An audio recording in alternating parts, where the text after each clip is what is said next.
Je voudrais, au début de mon intervention, vous saluer et vous remercier de votre invitation fraternelle à participer à cette journée d'études eudistes sur le baptême.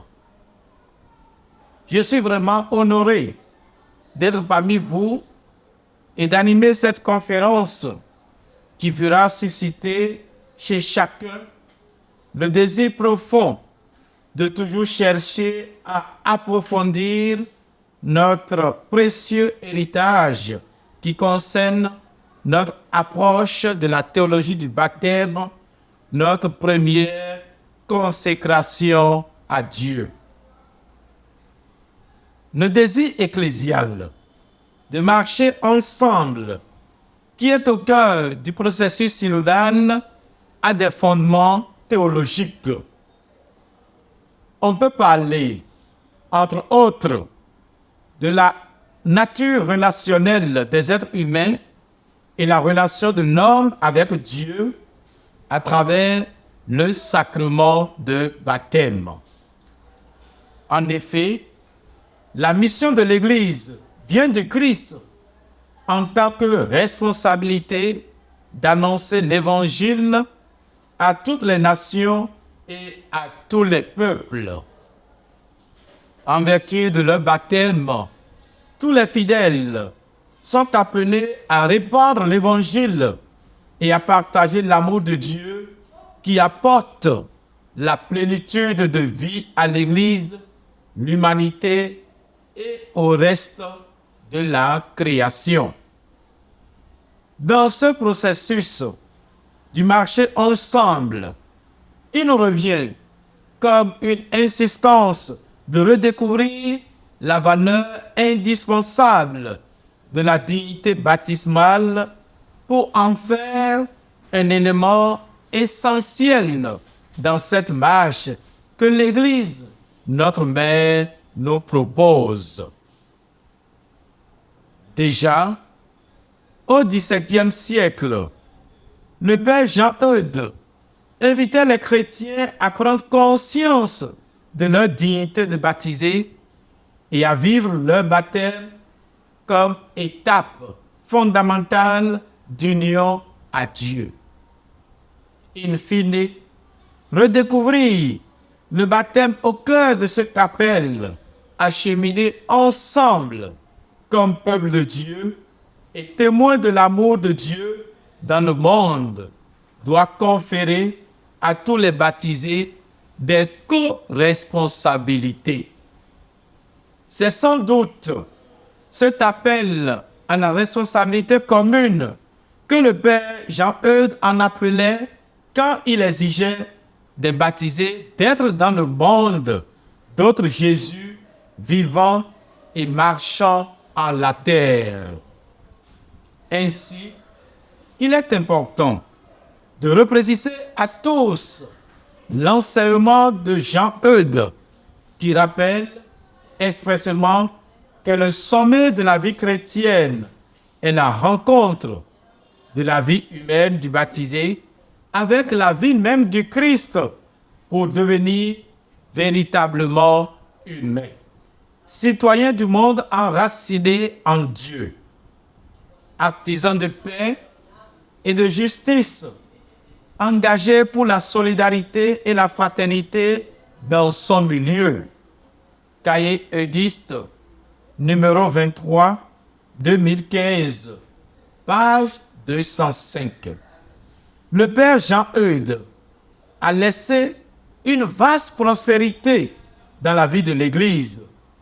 Il semble que la profondeur de sa pensée sur le baptême comme un contrat d'alliance soit aussi une piste crédible pour penser le marché ensemble auquel notre temps nous invite.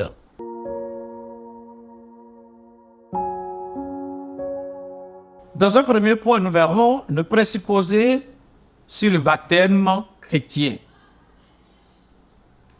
Notre identité et notre dynamisme chrétien sont fondés par le sacrement de baptême.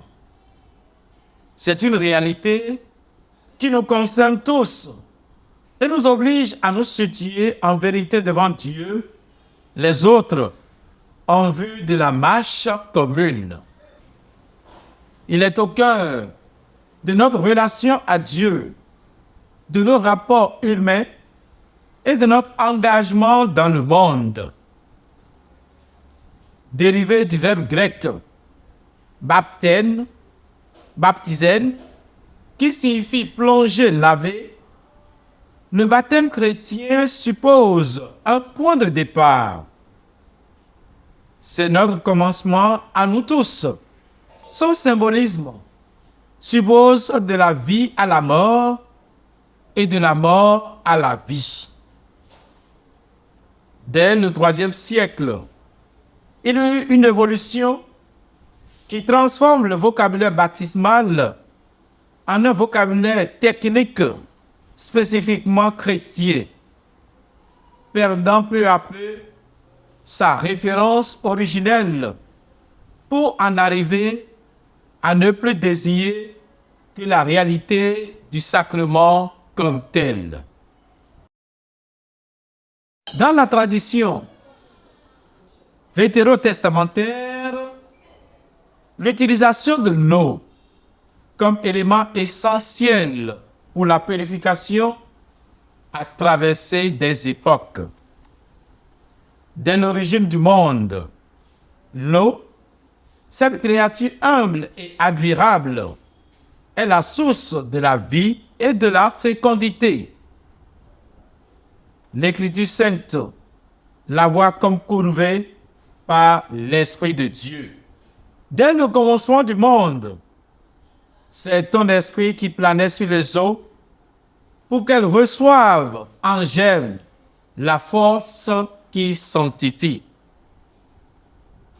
L'Église a vu, dans l'âge de Noé, une préfiguration du salut par le baptême. En effet, par elle, un petit nombre, en tout 8 personnes, furent sauvées par l'eau. Par les flots du déluge, tu annonçais le baptême qui fait revivre, puisque l'eau y préfigurait également la mort du péché et la naissance de toute justice. L'eau est ainsi dit un élément destructeur et purificateur. La traversée de la mer Rouge en Exode 14, 21 est aussi la préfiguration du baptême. C'est le passage de la servitude à la liberté, de la destruction de la vie à une nouvelle naissance.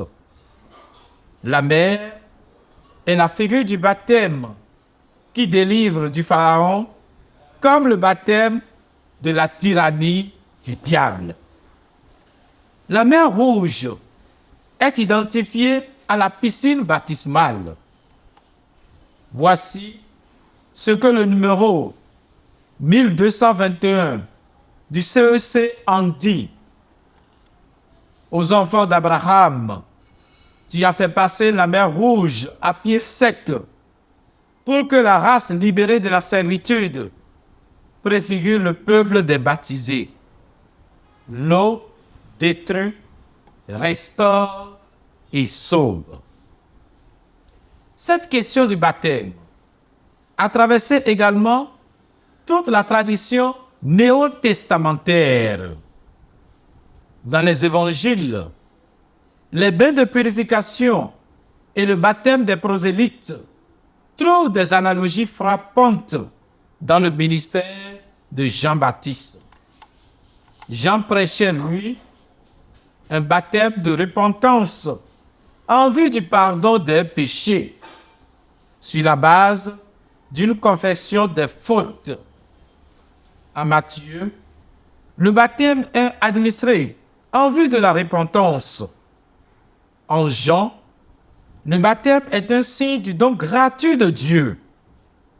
Ce caractère unique du baptême joannique s'explique par sa fonction précise visant le retour du Seigneur d'un Israël devenu apostat. Jean-Baptiste d'eau, en tant que précurseur de celui qui baptisera d'Esprit Saint. Jésus lui-même sera baptisé par Jean. Et même si Jésus ne baptise pas, ses disciples le font. Chez Saint Paul, en se basant sur Romains 6, les versets 1 à 17, l'événement de l'élimination et de la soumission au péché coïncide avec le baptême. Il n'en demeure pas moins qu'il en parle de manière originale en approfondissant le rapport entre le baptisé et Jésus, car le baptême se fait dans la personne de Christ Jésus. Il donne une orientation christologique au sacrement de baptême. Simplement, le mystère pascal de la mort et de la résurrection du Seigneur marque en profondeur l'existence des baptisés. Le baptême les relie à la mort et à l'ensevelissement du Sauveur et les introduit dans le monde de la résurrection. Mais le baptisé est aussi uni au Christ ressuscité, de telle sorte qu'il est capable, en relation avec lui, de vivre dignement une vie nouvelle. Le baptême est compris alors comme un geste symbolique qui signifie le passage par la mort du Christ à la résurrection pour une vie nouvelle. C'est déjà la première compréhension du baptême comme étant une porte d'entrée dans la communauté de Jésus-Christ où nous sommes appelés à y vivre comme frères et sœurs.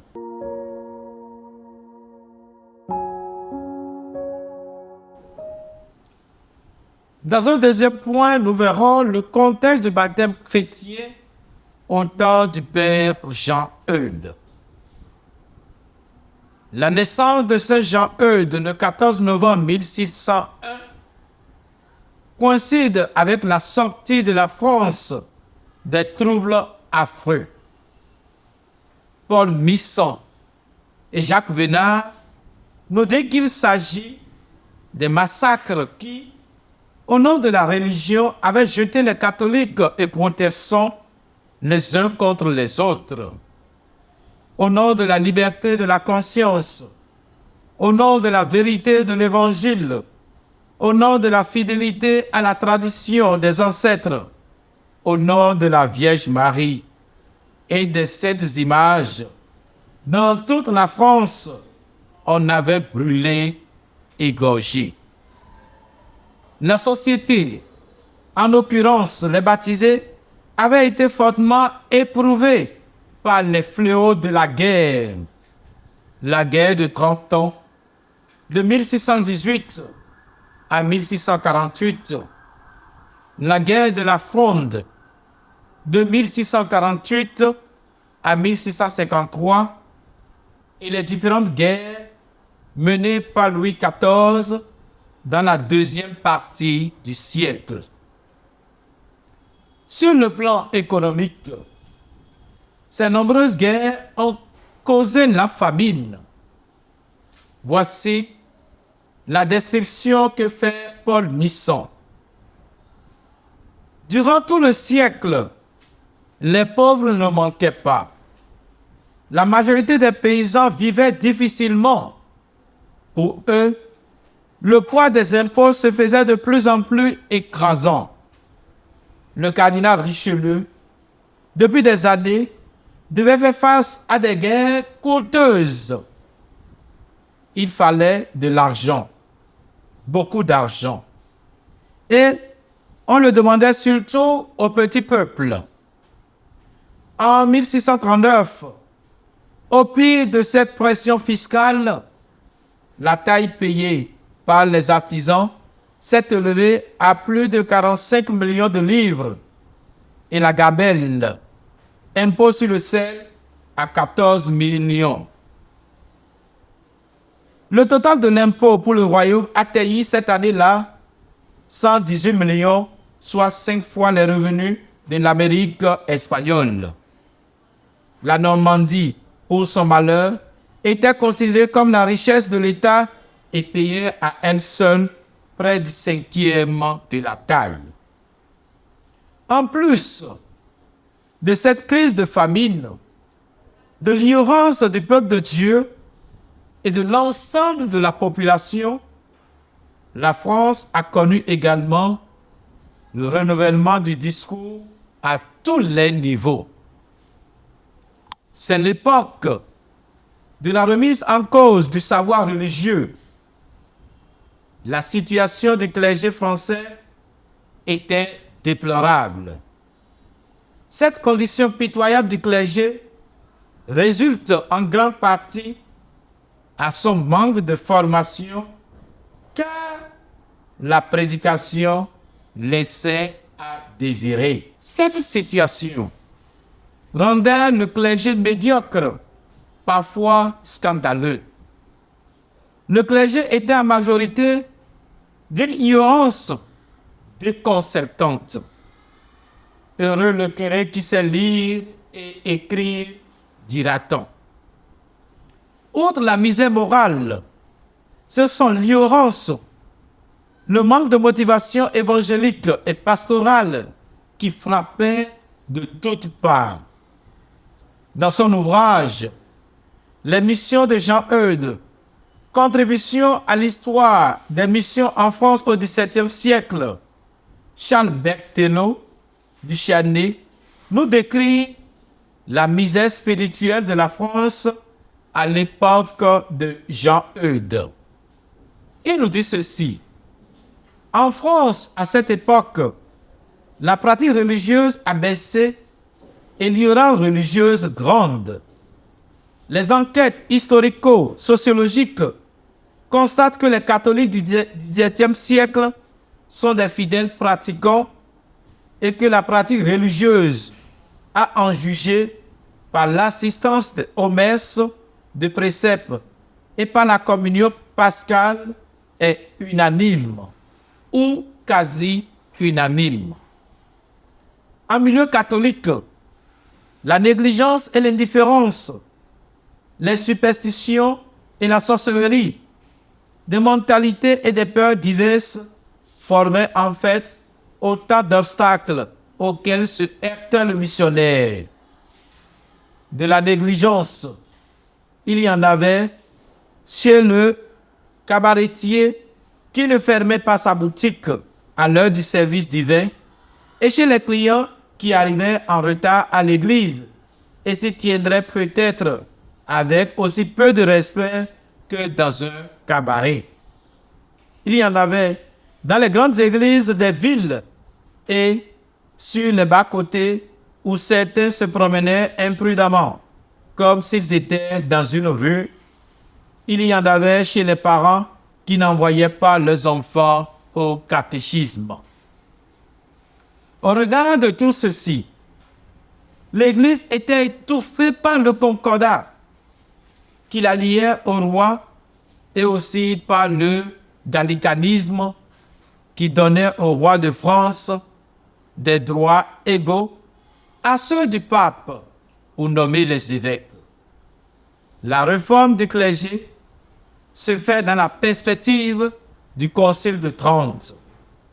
En France, à cette époque, on avait une conception pyramidale de l'Église. Pape et roi, évêque, prêtre et peuple. Il faut donc améliorer la vie des prêtres pour améliorer celle des baptisés. Le Concile de Trente était terminé depuis 1563 et il a fallu attendre 50 ans après que soit promulgué ce décret en France. En effet, à cause de l'opposition du Parlement, ceux-ci ne seront promulgués en 1614. La réforme passe par l'acceptation du Concile de Trente d'abord. pendant cette période. Les nouveaux regroupements séculiers vont réaliser que l'évangélisation et la prédication ne peuvent aller loin si les baptisés demeurent dans toutes ces misères. Une priorité alors sera donnée à la lutte contre la misère sur toutes ses formes. Ils sont tout à fait remarquables dans l'histoire de la spiritualité par la lecture pastorale des besoins de la communauté chrétienne. Leur recherche clairvoyante des moyens adaptés à la situation et son implication efficace sur le terrain. Ces agents de renouveau ont saisi que le défi lancé aux catholiques était réel. Le groupe prend conscience que les maux sont réels et que la solution passe par une réforme en profondeur. Leur action marque un tournant et annonce la pastorale moderne. Ce petit groupe de personnes très apostoliques est appelé le milieu dévot. Ce milieu dévot comporte surtout des professeurs de la Sorbonne, théologiens et intellectuels comme André Duval, des prêtres zélés comme François de Sales, Bérulle, Vincent de Paul, Jean-Eudes et d'autres personnes. Ce sont des groupes de personnes qui se connaissent, se visitent et partagent leur expérience.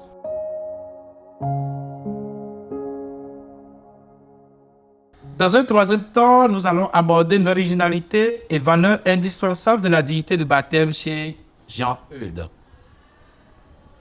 Dans le contexte religieux du XVIIe siècle, le baptême, qui est le sacrement de l'identité et de la sainteté chrétienne, a été présenté avec enthousiasme par Jean-Eudes, puisque constate-t-il, c'est une chose déplorable à l'âme de sang de voir que de si grand nombre d'hommes que la terre est peuplée, qui ont été baptisés et par conséquent mis au rang des enfants de Dieu, il y en a néanmoins beaucoup plus qui vivent en bêtes, en païens et même en démons, qu'il y en a qui se comportent en véritables chrétiens, que même ils ne savent pas ce que c'est que d'avoir été baptisés.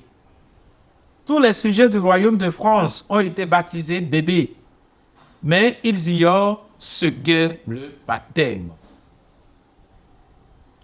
Toute l'action missionnaire de Jean-Eudes a en effet consisté à rappeler aux chrétiens les merveilles de leur baptême et le sérieux de leur engagement. Alliance avec Dieu Trinité, vie nouvelle par le mystère de la naissance, de la mort et de la résurrection de Jésus, le baptême est la marque du chrétien, le cœur de son existence. Il va consacrer 3 de ses ouvrages pour expliquer à tous les sujets du royaume de France qui ont été baptisés bébés, mais qui ignorent ce qu'est le baptême. La vie et le royaume de Jésus dans les âmes chrétiennes, 1637, qui est un magnifique plaidoyer en faveur du baptême. Le contrat de l'homme avec Dieu par le saint baptême, 1654. Les entretiens intérieurs de l'âme chrétienne avec son Dieu, 1662. L'intuition majeure qui caractérise l'enseignement du prêtre missionnaire Jean-Eudes sur le baptême est celle d'être le témoin de la sainteté de Dieu et des exigences de l'alliance baptismale. Il a fait ce choix dans le but d'aider beaucoup à avancer dans le voie du christianisme. Œuvre complète 2, page 205. Pour revenir à la valeur indispensable de la dignité du baptême et redynamiser la vie chrétienne, Saint Jean-Eudes a d'abord rappelé à ses contemporains la doctrine traditionnelle oubliée avant de susciter l'éveil des baptisés à une certaine conscience mystique. Pour lui, le baptême apparaît comme l'acte de régénération par lequel notre humanité corrompue par le péché reprend vie en recevant la vie même du Christ. Jean-Eudes reprend ici tel l'enseignement des apôtres et des pères de l'Église qui conçoivent que le baptême est une régénération. Dans ses entretiens intérieurs, il déclara que le baptême est une naissance admirable, image vive de la naissance éternelle et temporelle du Fils de Dieu. Cette déclaration du prêtre missionnaire a de très hautes accointances avec l'enseignement des pères de l'Église à propos des paroles de notre Seigneur Jésus-Christ dans l'évangile de Jean. En vérité, je te le dis. À moins de naître d'eau et d'esprit, nul ne peut entrer dans le royaume de Dieu. Jean-Eudes définit le baptême comme le chemin d'entrée dans une vie. Un chemin neuf, celui du Christ qu'on accueille comme référence à sa vie. Par l'eau du baptême, le chrétien renaît et entre dans la généalogie de Jésus. Autrement dit, par le baptême, nous sommes régénérés. Nous recevons un nouvel être et une nouvelle vie toute divine, la vie de Jésus. Le baptême est dès lors une étape fondamentale de l'union à Dieu par Jésus-Christ. Jean-Eudes, par ses paroles, nous invite à consacrer et à employer toute notre vie pour la gloire de Jésus-Christ, Verbe incarné. Il désire que notre être ait un regard, un rapport continuel vers lui, comme l'image vers son prototype. Œuvre complète 1, page 101. Dans Vie et Royaume, dans les âmes chrétiennes, Jean-Eudes considérait le baptême comme vœu et profession d'adhérer à Jésus-Christ et de demeurer en lui. Mais plus tard, dans le contrat de l'homme avec Dieu par le saint baptême, il va développer la notion la plus importante de tout son enseignement sur le baptême, le contrat d'alliance. En effet, les thèmes de vœux et de profession à Jésus révèlent plutôt un engagement de l'homme que l'action de Dieu. Par contre, la locution de contrat d'alliance, l'engagement humain fait place à la plus grande action prévenante de Dieu le Père et de son Fils Jésus et de l'Esprit Saint, acteur du sacrement et auteur de l'alliance. C'est pourquoi le contrat est le thème le plus important dans tout l'enseignement de Saint Jean-Eudes sur le baptême. Il ne fait pas explicitement allusion à la notion d'alliance telle que contenue dans la Bible. Les figures bibliques de l'alliance ne l'intéressent pas. Ce qui l'intéresse, en réalité, c'est l'étroite alliance qui contracte le chrétien avec les trois personnes divines. C'est la société, la communion et le partage que fait le chrétien avec elle. Par le baptême, nous sommes en société avec le Père et avec son Fils Jésus-Christ et l'Esprit Saint. Dans cette sublime union, le Fils de Dieu nous a fait entrer dans une merveilleuse société avec lui et avec son Père en communion avec l'Esprit Saint. 1. C'est par le contrat que nous avons fait avec Dieu à notre baptême que nous sommes rentrés dans cette sainte alliance. Dans ce contrat, Dieu se donne par amour et l'homme s'engage. Dans le contrat de l'homme avec Dieu par le saint baptême, Saint Jean-Eudes présente le baptême comme un contrat qui suggère un engagement bilatéral de donation entre Dieu et l'homme. Ce contrat est public et solennel, dont le ciel et la terre sont témoins. Écrit, non pas de la main des hommes, mais de la main des anges. Non pas avec de l'encre, mais avec le sang précieux de Jésus-Christ, écrit non pas sur du papier, mais dans le livre de vie de Dieu, les livres éternels de la divine miséricorde. Il apparaît par conséquent des obligations de l'homme dans cette alliance où Dieu s'est engagé par un essai d'amour incomparable avec l'homme. Les promesses du baptême, qu'elles soient faites par d'autres, parrains et marraines ou soi-même, sont à considérer pour Jean-Eudes comme allant de soi. Avec ces promesses, nous entrons non seulement dans l'Église, mais aussi en communion avec le Père et avec son Fils Jésus-Christ et l'Esprit Saint. Cette radicalité des engagements est mise en valeur chez Jean-Eudes, qui, par l'emploi de certains mots que nous avons essayé d'associer comme sûrs, se séparer de l'esprit du monde pour adhérer à Jésus-Christ, renoncer à Satan pour se donner à la divine majesté, se désapproprier pour s'incorporer à l'adorable chef, le Christ, par le saint baptême, se déposséder de soi pour se consacrer à Jésus. En associant ces mots, si fréquemment utilisés par Jean-Eudes, on note une négativité au point de départ et une nouveauté positive après le baptême, donc un passage, une Pâque. Une telle perception des dons extraordinaires reçus par le baptisé, régénéré et christifié en vue de vivre les exigences de la vie du Christ, révèle davantage la dignité du baptême.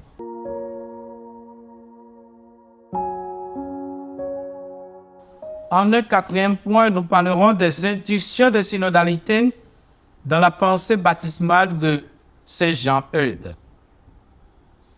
Saint Jean-Eudes représente sans aucun doute l'une des figures de l'extraordinaire vitalité chrétienne du XVIIe siècle.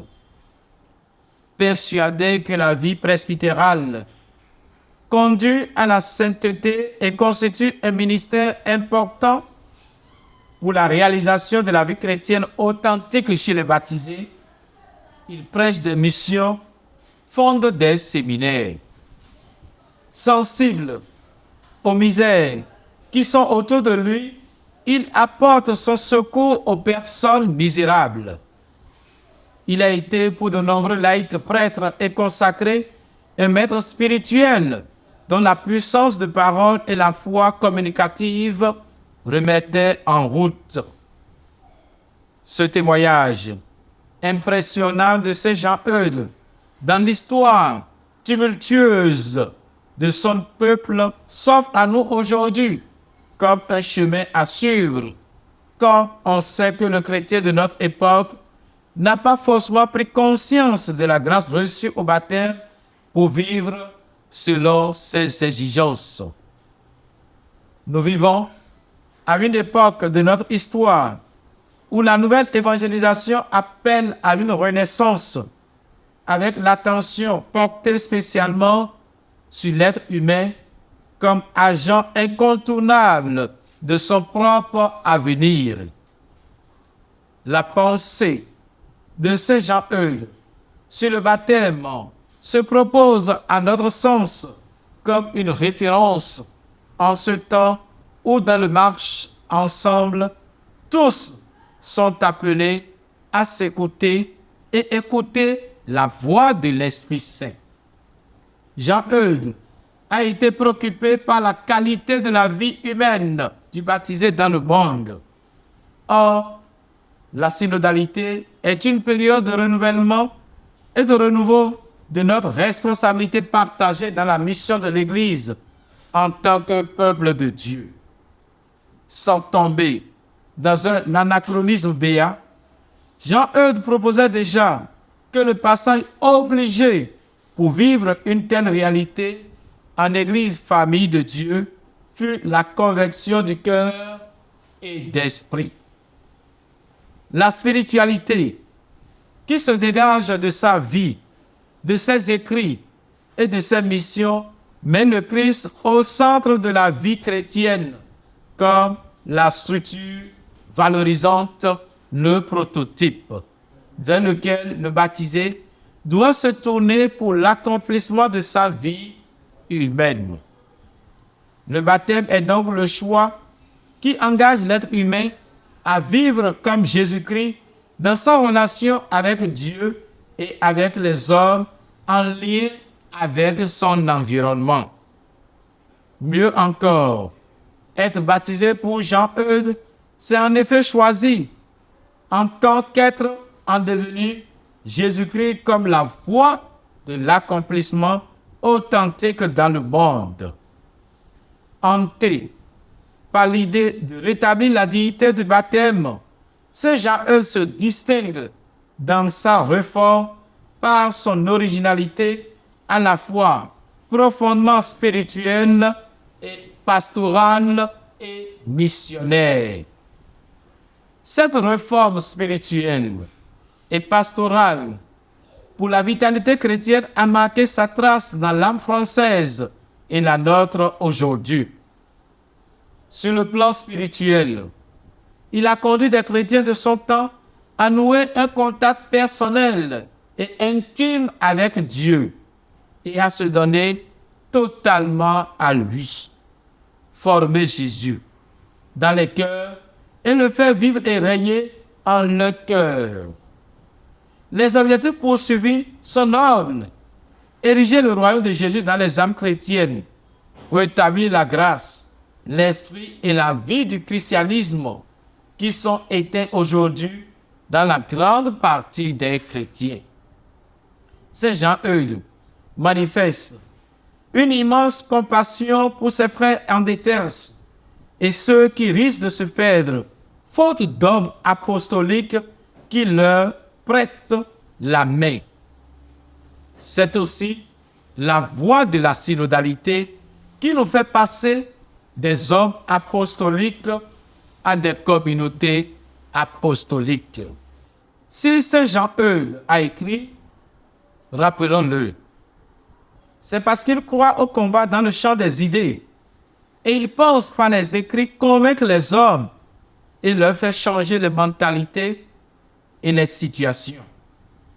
À notre époque, où la religion à l'horizontale a engendré la sécularisation sauvage, le laïcisme aveugle, la recherche de liberté absolue, la négation de la loi naturelle, l'immoralisme de tout genre, les désenchantements sociaux, la doctrine de Saint Jean-Eudes sur la grandeur du baptême est à redécouvrir et à enseigner pour amener le chrétien à la découverte de la vérité sur Dieu et lui-même, et à s'engager dans la voie de la synodalité dans un esprit de conversion, d'écoute et de dialogue.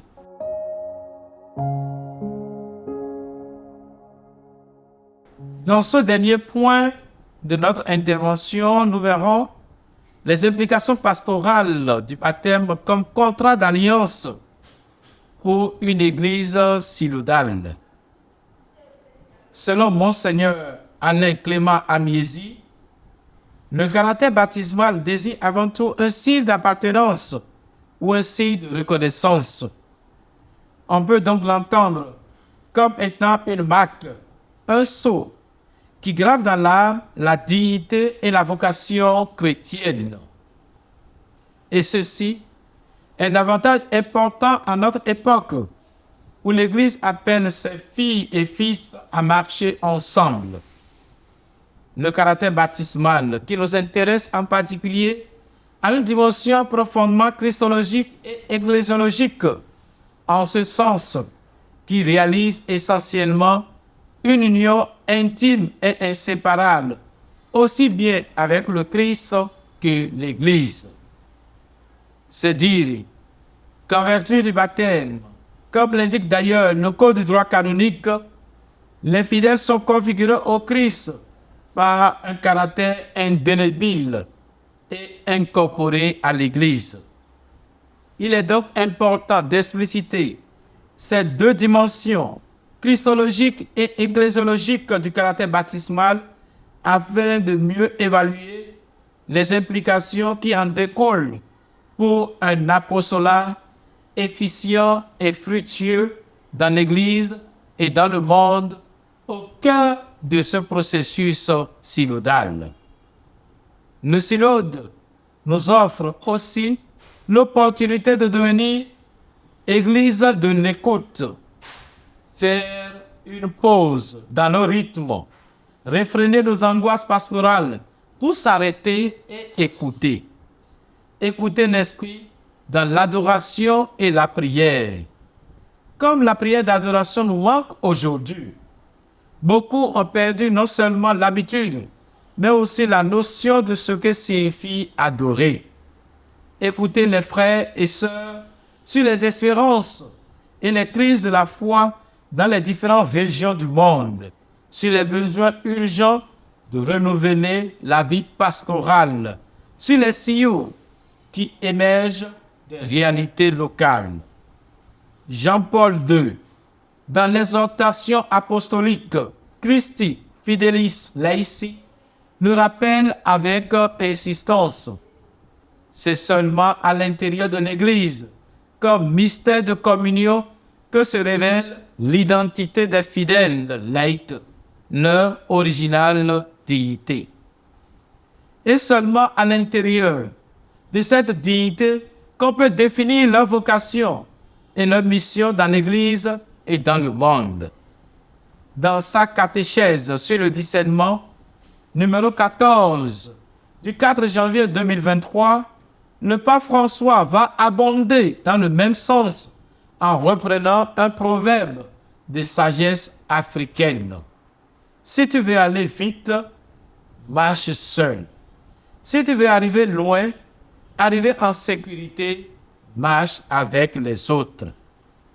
Sous d'autres cieux, le mariage chrétien et la vie de famille mettent en évidence la compréhension de l'Église famille comme un corps d'individus, comme des membres réunis par le sacrement de baptême.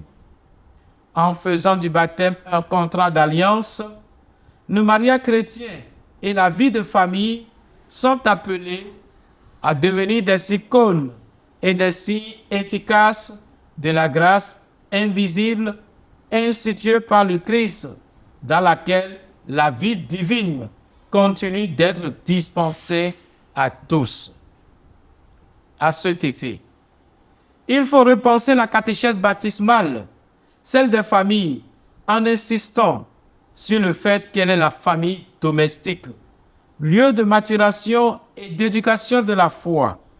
Il faut également insister sur le rôle de l'Église famille, appelée à s'inscrire dans une dynamique d'écoute et du marché ensemble. Ainsi, il faut, entre autres, mettre l'accent sur la responsabilité partagée, ce qui implique le marché ensemble entre les pasteurs et le peuple de Dieu. Être toujours conscient et nous rappeler mutuellement nos origines, notre histoire et nos traditions en tant qu'enfants de Dieu. Reconnaître l'invitation faite à tous les baptisés à être témoins de l'amour de Dieu sur la terre. Examiner et restructurer l'Église dans l'amour de Dieu. Doter les chrétiens des connaissances et aptitudes en faveur d'une pleine participation et collaboration à la mission. Collaborer dans l'amour et le respect. Être ouvert et accueillant à la manière du Christ. Écouter la voix de l'Esprit Saint et s'écouter pour faire route ensemble. Dans son livre « Jalons pour une théologie du laïcat », Yves Congar soulignait qu'une véritable théologie du laïcat suppose une synthèse ecclésiologique, dans la mesure où il n'y aurait qu'une théologie du laïcat valable, une théologie ecclésiologie totale. Cette réflexion de Congar nous permet sans doute de mieux cerner la marche ensemble en laquelle l'Église appelle tous les baptisés. Pour ne pas conclure, on peut se poser cette question. Le chrétien d'aujourd'hui n'est-il pas invité, comme celui du temps de Jean-Eudes, à découvrir ou à redécouvrir toute la richesse du sacrement de baptême qui constitue la pierre d'angle de tout l'édifice chrétien, comme le souligne Robert Despas. Aujourd'hui encore, pour beaucoup de gens, le baptême est un rite, une fête, plutôt que le commencement d'une vie, notre vie avec le Christ. Il est comme un engagement de façade, dont on se libère rapidement quand on se retrouve dans des situations douloureuses où le témoignage est plus qu'indiqué. Alors, vivre la synodalité est un appel à vivre notre baptême en réponse à l'amour que Dieu nous a révélé au cours de notre chemin de foi. Cet appel conditionne notre relation à Dieu et notre ouverture aux autres. Ce n'est rien d'autre, en définitive, que la mise en œuvre de notre baptême. La synodalité vient à nous comme un impératif pastoral, tant au niveau de l'Église universelle qu'au niveau de nos églises locales. Face à l'urgence de renforcer l'unité et de privilégier la marche synodale pour la relance de la mission évangélisatrice, il est important de souligner les points essentiels de cet impératif pastoral. Une Église, peuple de Dieu, une Église de témoignage et de l'engagement, une Église de l'écoute, une Église qui rejette toute division, une Église qui promet la sincérité, l'honnêteté et la droiture. Le sacrement de baptême en est la base. Il est donc primordial de redécouvrir le baptême afin de s'engager dans ce marche ensemble pour une Église renouvelée et transformée de l'intérieur. Pour nous aider dans cette quête, au cœur de cette marche synodale, l'enseignement de Saint Jean-Eudes doit être proposé au peuple chrétien pour la mise en valeur de la dignité baptismale. À chacun et à tous, merci en Jésus et Marie.